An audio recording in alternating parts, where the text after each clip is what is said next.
Ashama harkafuunee oolte bulteen nagaa hordoftoota sagantaa miidiyaa FNM sagantaa irraa keessatti oduu gaggabaaboo qabadhee dhiyaadhee jira. Oduuliin ani sin waliin turu ani Taaddasa Lammaatii turtii gaarii.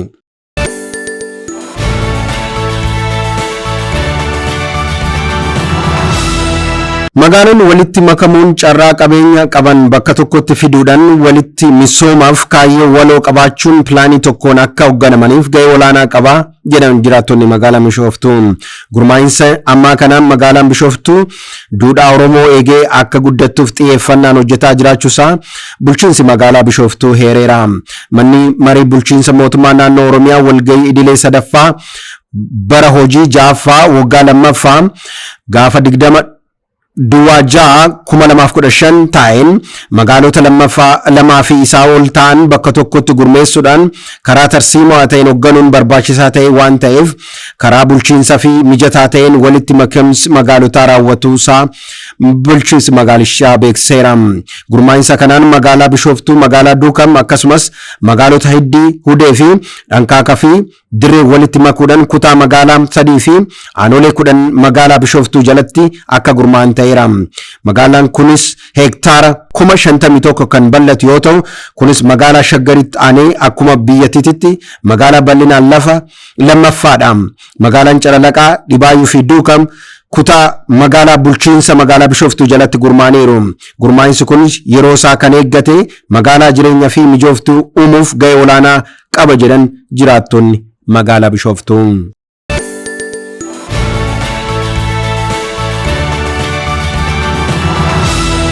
Atileet Amaanii Bariisoon maraatoonii Booston lammaffaan xumurteerti. Maraatoonii Booston Ameerikaatti gaggeeffameen atileet Amaanii Bariisoon sadarkaa lammaffaan xumurteerti.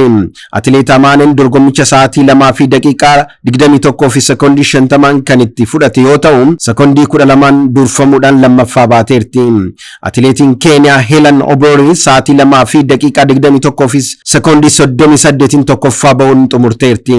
Dorgommichi ramaddii dhiiraan atileet Keeniyaa Ivan Chiret tokkoffaa yoo ta'u atileetiin Taanzaaniyaa Gabriela Gee lammaffaa akkasumas atileetiin Keeniyaa Benson Kiprot sadaffaa xumuruudhaan Itoophiyaan bakka bu'uudhaan fiigicha kan dorgome atileet Shuuraa Qixxeessaa 14ffaa ba'uudhaan xumuruusaa ragaan maaraatoonii Booston irraa argame ni mul'isa.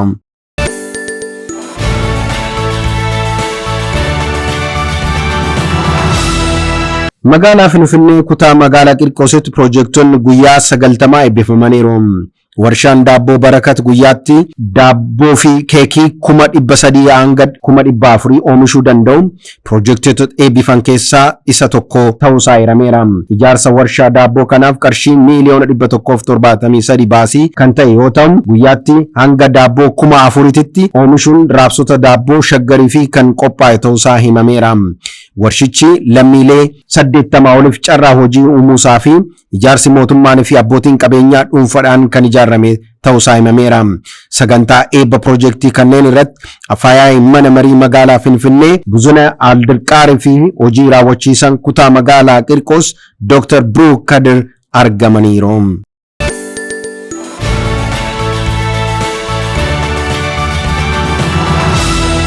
Waraana Suudaanitti gaggeeffamaa jirutti humna addaa biyyattii jidduutti lolli deemamaa jiruun Suudaanitti dippiloomaatonni USA fi gamtaa Awurooppaa haleellaan qaqqabuusaa gabaafamee jira.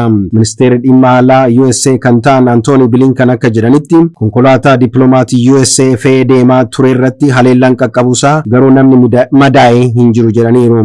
Gama biraatiin immoo Suudaanitti ambaasaaddarri gamtaa Awurooppaa kan ta'an Aydaan Ooraa mana jireenyaa keessatti haleellaan irra ga'eera. Ambaasaaddarri European Union kan lammii Ireland yoo ta'an miidhaan cimaan akka irra hin geenye ministeerri dhimma alaa Ireland Michel Martin beeksaniiru. Michel akka jedhanitti haleellaan ambaasaaddarra Aydaan irra ga'e mirga dippiloomaatota eeguu kan cabsedha jedhaniiru. Lola qaamolee nageenyaa Suudaan jidduutti gaggeeffamaa jiruun namoonni 185 yoo ajjeefaman 1,800 ol immoo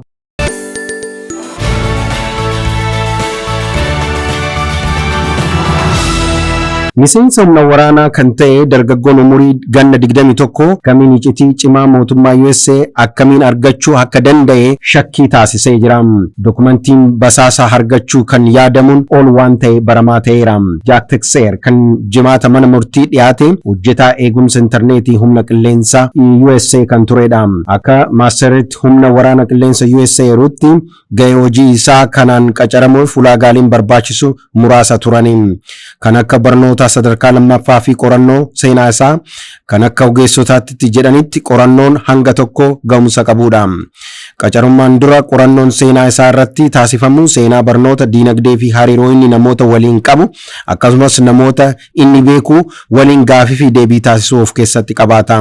Umurii ganna 21tti odeeffannoo olaanaa baruuf eeyyama argachuunsaa wanta haaraa miti. Namoota umurii isaa taaniif odeeffannoon dhokataa akkanaa arguuf bakki kun baramaa kan ta'edha jedhu wiirtuun sagantaa eegumsa biyyoolessaa teekinooloojii irraa Alexander Sumner. Akka gabaasa ministeera ittisa miseensa humna waraana USA keessaa walakkaa kan ta'an dargaggoonni umurii isaanii 25 yookiin isaa gadi kan ta'anidha. Itti gaafatamaan hojii Jack Texer ammallee sirriitti ifa taasifamuu baatus addee Sumner akka jedhanitti hojiin isaa tarii akka inni odeeffannoo baasu hedduu ilaaluuf kan isa gaafatu ta'uusaa danda'a. Yeroo hedduu namoonni sadarkaa isaarra ta'an hooggantoota gargaaraan hojjetu. Kanaafuu yeroo